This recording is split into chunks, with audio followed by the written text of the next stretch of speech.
एके दिवशी मला माझ्या एका मित्राचा फोन आला, डॉक्टर मित्र. तो अगदी घाबरून फोन करत होता, की मी आत्ता एका सलूनमध्ये हेअर डाय केला. मला माहीत नाही त्याने कसला हलका हेअर डाय लावला आणि माझे केस, डोक्याचे केस हे अगदी खराट्यासारखेच झाले आहेत. मी त्याला म्हटलं, काही घाबरू नको, तू पहिल्यांदाच हेअर डाय केलेला आहे. डाय केलेल्या केसांना आम्ही स्किन स्पेशालिस्ट डॅमेज हेअर म्हणून ट्रीट करतो. म्हणजे जेव्हा तुम्ही डाय करायला सुरुवात करता, तुमचे केस हे डॅमेज होतातच. त्यांना परत नॉर्मल करण्यासाठी कंडिशनर वापरणं हे मस्ट आहे. कंडिशनर कसा वापरायचा?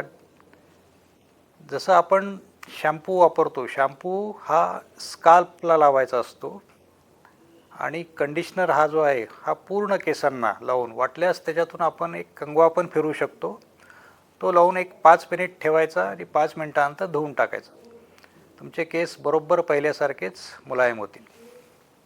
आपण आजकाल खूप वेळेस हेअर कलर, हेअर डाय वापरतो.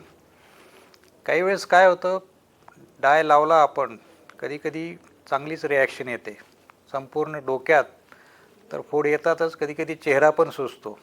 हे असं कशामुळे होतं? डायमध्ये एक घटक असतो PPD, पॅराफिनेलिन डायॲमाइन. त्याची ॲलर्जी काही जणांना असते. त्याची ॲलर्जी जर असेल तर अशी रिॲक्शन येते.